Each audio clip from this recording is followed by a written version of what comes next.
He is the founder and director of Reprieve. You'll know about him from the work he has done on death row cases, particularly in the southern states of America, but more recently, much more visibly, and arguably much more cutting to the heart of a whole international situation, the work he did on behalf of detainees in the American base at Guantanamo.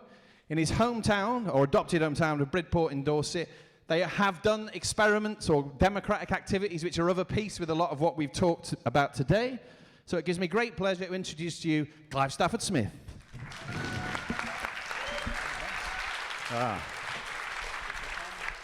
Is it on? It is on. Look, I am monumentally unqualified to be talking in front of you lot, but these guys know much more about this than I do. But I did learn one thing just a few minutes ago, which is if you really want to make John cry, you mispronounce Froome. I think that was the closest anyone got to it. I saw him coming very close to weep, and I'm going to say Froome several times to try and get a free beer. I wanted to talk just briefly, starting at the very macrocosmic and then coming back to the center of the universe, which is Bridport.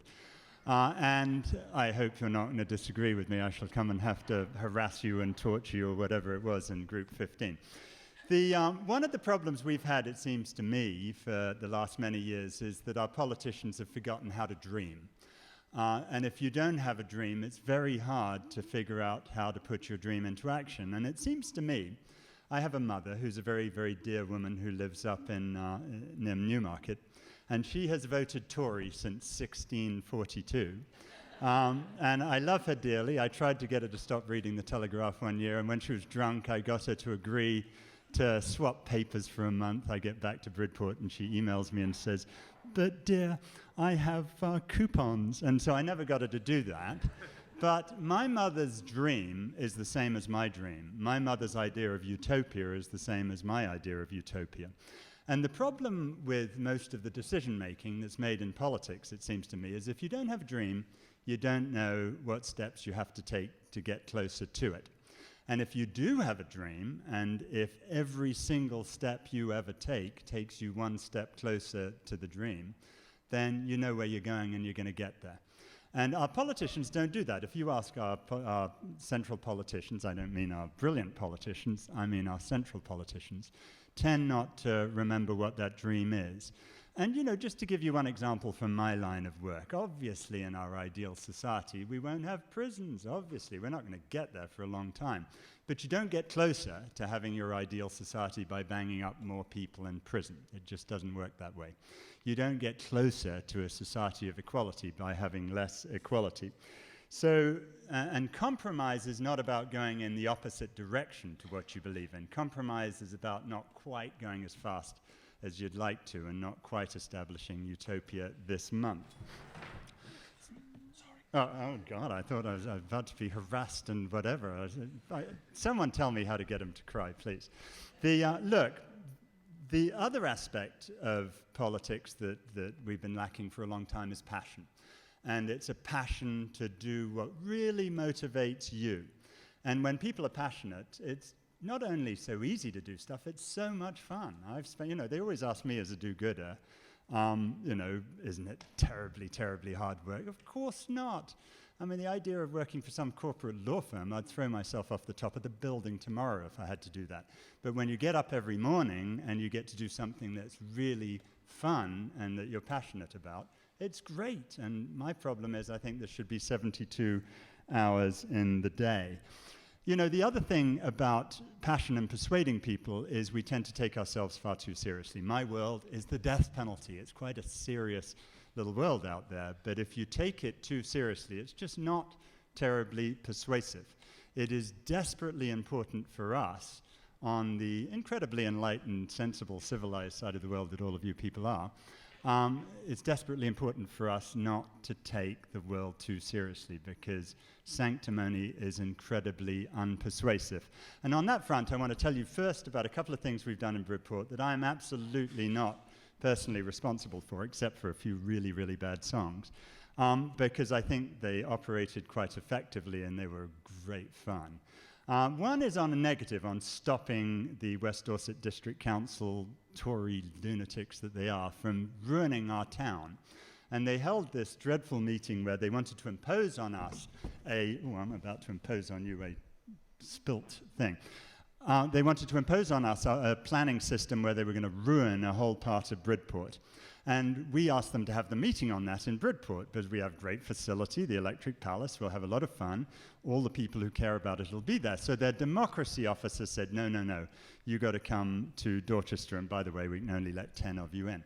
So we went there, and we had a lot of fun creating chaos in their meeting, and we got them so defensive that they forgot to vote on the thing that they were meant to vote on. And then they issued a first set of their minutes, which said the truth, that they hadn't voted on the crucial issue. And then they issued a false set of minutes that had changed, and then we threatened to sue them.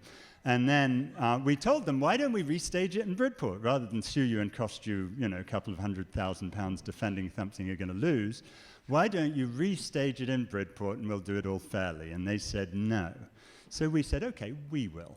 And so we decided that we were going to restage the whole meeting in Bridport. And I had a friend of mine who will remain nameless write up his idea of what it should look like, which was what really happened, which was deathly dull. And I said, do you mind if I edit this a bit? And he said, yes, I do mind. This is really accurate. And I thought, oh, Christ, this is going to be dreadfully tedious. So instead of making it shorter, we decided to make it much, much longer. And we turned it into West Dorset District Council, the Opera. And what we did was we took a number of songs, well-known songs, including Can't Get No Council Action, loosely based on a Rolling Stones song. And another one, we had Gillian Summers, who was one of our rather bad and unresponsive councillors. So I did the lead song of We Can Still Recall Gillian Summers. A good old ABBA song, because some people came back to ABBA, I never left. And we put this opera on, and it was dreadful. It was fantastically bad. Although I tweeted it, and a chap came down from London who was an opera director, and he directed it, but it was still dreadful. But it was tremendous fun, and we humiliated the West Dorset District Council, and they ended up losing their little battle to destroy our part of Bridport that time, and the battle continues. But it's just so much fun when you do these things. We were so entertaining rubbishing the West Dorset District Council. And the current thing we're doing is not necessarily so entertaining, but it's fun, where we're doing we've got enough signatures now to force them to hold a referendum for an enormous amount of money to change their entire system in West Dorset, which they hate. And we have that power. And what people forget is we have a lot more power than they do.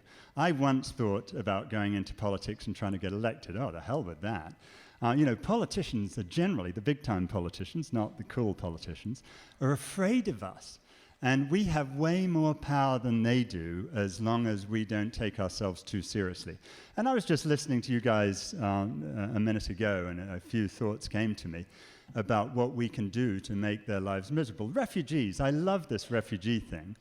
You can do several things. You can have petitions. We've got a petition right now that I was promoting in Bridport, but that's dull, frankly.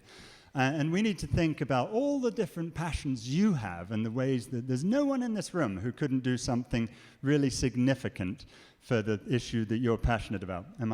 Give me a kick when I'm going on too long. I forgot when I started. What do you reckon? 3 or 4. Oh, gee, gosh. Tell a lawyer that you got 3 or 4 minutes, and that's a half an hour. One thing I'm going to do with the refugee thing, which we're plotting already, is the Afghans play cricket on the Calais, the Calais port area. So we're going to take a cricket team out there to play cricket against the Afghans to have a good time. Because after all, as you know, Bridport's the center of the universe, and cricket is the only important sport in the universe. So what was the other thing someone said? Oh, yeah, when you talk about justice and finance, I love globalization. I hate every corporation on the planet, but I love globalization because it gives us the opportunity to change the world. One thing that my charity is doing is there are 34 states in America today that execute people, right? And only 7 states today have the drugs that they can use to execute people. And the reason for that is, and I speak as half American, and I apologize for both George Bush and for Tony Blair, that when the Americans were executing people with drugs, lethal injection, and we found out that they were no longer manufacturing it in the United States because of all this globalization stuff. They were making it in Germany, and they were then sending it via a little pharmaceutical company called Dream Pharma that was in Acton in London. And that was where America was getting all of its drugs from. And so we got that closed within about 20 minutes. And then as we went around all the pharmaceutical companies, what you do is you go to their website, you discover that they're boasting about their drugs are fantastic for saving lives and stuff, and then you issue a press release in their hometown about how, oh, you're from Germany, you did nasty things with drugs back in the war, because you can never get past the third minute without talking about Nuremberg or the Holocaust. And then you say, you people are making the drugs that killed that innocent guy over in America. And there was this one lovely corporation in Denmark who we had their stock price fall 50% in a week. And they end up calling saying, look, we only want to be in Pharmaceutical Monthly. And, you know, ultimately what happens here is that the pharmaceutical companies really don't want to take part in some of those things. And it's actually really easy to educate them as to how they can do the right thing. And the same issue is true worldwide. There's going to be here in Frome, there's going to be all sorts of, have I got him weeping yet? There's going to be all sorts of corporations who have links to wicked things, and all you have to do is Google them and find out, and then have a lot of fun going after them. Because you can make a massive difference. You can make a massive difference without ever taking over a council and without ever doing anything other than just pursuing something that you're really passionate about. I am so impressed that you lot took out a day. It was sunny out there. I said to Frances, why the hell aren't we doing this outside? And she promised me we could have the drinks outside. But it is so impressive that there's so many people here who are so passionate about all of this. And I look forward to exploiting you all through my charity at Reprieve. We don't have volunteers, as some of you who have come up to me today who have volunteered for us. We don't call you volunteers, we call you exploitees, because we pay you nothing and we make you work terribly hard, and all you get out of it is that you don't go to a mythical place called hell. Anyway, thank you very much, and keep up the great work.